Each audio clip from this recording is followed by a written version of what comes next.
자, 이제 본격적인 탑5를 얘기해보도록 하겠습니다. 자, 제가 생각하는 이제 탑5 5인데요. 샌프란시스코 49ers입니다. 2020 시즌을 한번 좀 얘기를 해보자면 8개의 카테고리 중 탑5의 3개 부분, 탑10의 5개 부분에 들었고, 이 49ers는 사실 전년도, 그러니까 19시즌만 해도 작년 버커니어스 이상간의 1선 수비에 강력한 2선 수비로 리그 최강의 수비를 보여주던 팀이었습니다.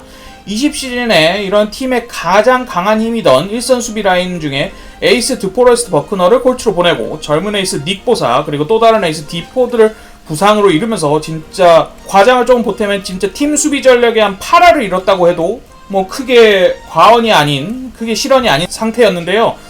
또한 팀의 2선 수비의 중심을 잡아주던 베테랑 코너백 리차드 셔먼이 부상 그리고 노쇠화로 안 좋은 모습을 보여주면서 많이들 2020 시즌 조금 퍼포먼스가 약할 거라고 생각을 했다고 생각합니다. 저를 포함해서.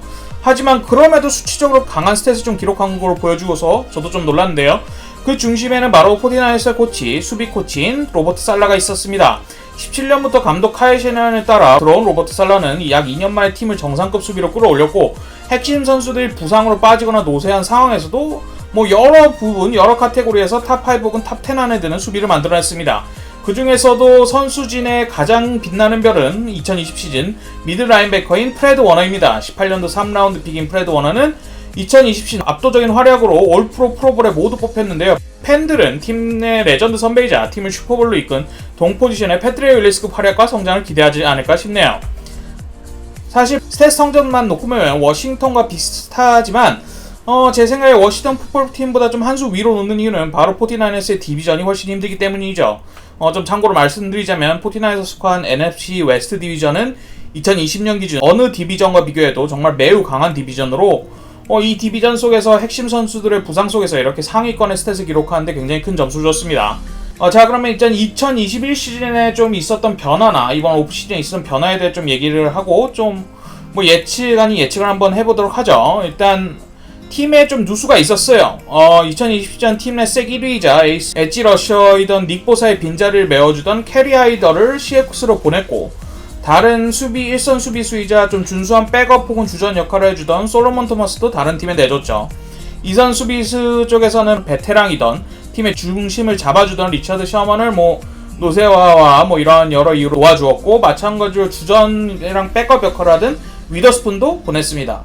하지만 사실 위 선수들이 방금 말한 선수들이 팀의 운명을 좌지우지할 그런 슈퍼스타들은 아니었기에 어느 정도 제 생각에 넘어갈 수도 있고 그 다음에 다른 데서 보강을 하거나 전술적인 움직임으로 보강할 수 있다고 생각은 드는데, 가장 큰 누수는 사실 팀의 수비 코치 로버트 살라를 잡지 못한 건데요. 로버트 살라는 올해 뉴욕 제츠 헤드 코치로 가면서 팀의 2선 수비 코치였던 토니 오덴을 데리고 가기까지 했죠. 하지만 그렇다고 나쁜 소식만 있는 건 아닙니다. 아까도 말했지만 부상으로 거의 이번 시즌 제대로 된 활약을 하지 못한 에이스들이 대거 돌아오기 때문이죠. 아까 말한 디포드와 닉 보사가 돌아온 49ers의 1선 수비는 사실 어느 팀, 리그 내의 어느 팀과 비교해도 모자랄 것이 없을 정도로 굉장히 강한 팀입니다.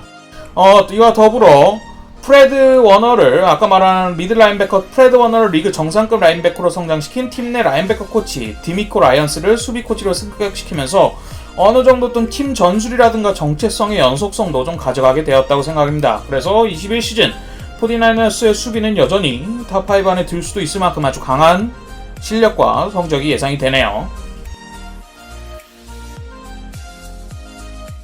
4위는 바로 템파베이 버커니어스입니다. 8개의 카테고리 중 탑5의 4개 부분, 탑10의 6개 부분에 들었는데요. 2020 시즌 한번 얘기를 좀 먼저 해볼게요. 가장 중요한 스탯인 실점과 허용 야드에 있어서는 리그 5위에 살짝 바깥에 있지만 이 팀의 수비에 있어서 가장 중요한 상징, 시그니처, 정체성, 아이덴티티 이런 거는 바로 압도적인 러싱 수비로 내도되는 리그 정말 최강급 1선 수비진입니다. 벅스는 2019년 브루스 에리언스를 감독으로 데려오면서 팀의 전면적인 리빌딩에 들어갔는데요. 이때 브루스가 데려온 수비 코치 타드 보울스를 비롯한 그 휘하의 각 세부 포지션별 코치들은 러쉬 수비에서 압도적인 역량을 가진 팀을 만들어냈습니다. 2년 연속으로 이 팀은 정말 압도적으로 리그 러싱 수비 1위를 기록 중인데요. 그러한 압도적인 수비의 핵심 플레이어들은 바로 1선 수비입니다. 한가운데서 엄청난 덩어리로 중심을 잡고 상대 러싱할 틈을 막아주는 비타베아, 리그 최강의 라인베커진일 수 있는 JPP, 샤킬 베릿, 데빈 화이트, 라본 데이비드로 구성된 라인베커진은 어쩌면 올해 리그 최강이 아니라 좀 역대급에 들 수 있는 이번 세대를 대표할 수 있는 라인베커진이라고 말할 수도 있을 정도예요. 이들의 압도적인 역량은 팀을 슈퍼볼까지 이끌고 갔다고 해도 과언이 아닌데요. 조금 더 자세히 말씀드리자면 19시즌에도 압도적인 러싱 수비로 좀 리그를 완전 질식사시키는 팀이었는데 20시즌에는 이에 더해서 더 발전해서 쿼터백을 압박하는 능력까지 키우면서 팀을 슈퍼볼 우승으로 견인했고, 작년 프로볼 본 분들이라면 이들 수비가 상대 쿼터백들을 얼마나 죽음 직전까지 몰고 갔는지는 아마 기억하실 겁니다. 1선 수비수가 이렇게 리그 정상급 선수들로 구성되어 있다면 2선 수비에는 벅스에서 드래프트된 젊은 선수들을 중심으로 크게 성장하고 있습니다. 실제로 패싱 수비에 약점이 있다고 시즌 내내 지적받아왔고 2020 패싱 허용 야드도 순위가 높지는 않지만 강한 쿼터백 압박을 이용한 수비 방법을 깨달은 듯 포스트 시즌에는 이들이 굉장히 잘해줬죠. 인터셉션도 굉장히 많이 기록했고요. 자, 그럼 21년 오프시즌의 움직임을 알아보고 21시즌 한번 예상을 한번 해보도록 합시다. 22일 오프시즌 버커니어스는 특별한 보강은 없었지만 아주 중요한 수확이 있는데요. 바로 주전 선수들을 한 명도 놓치지 않은 게 가장 큰 수확입니다.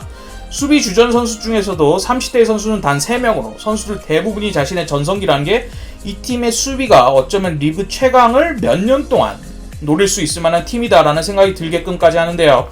코치진에서도 2019년부터 유지해오던 코치진들을 모두 붙잡는 데 성공했다는 게 여러모로 볼 때 특별한 부상에 대한 변수가 있지 않는 이상 버커니어스의 수비가 전년 대비 더 강해지면 강해졌지 약해질 것이라고 보일 만한 요인은 크게 없네요.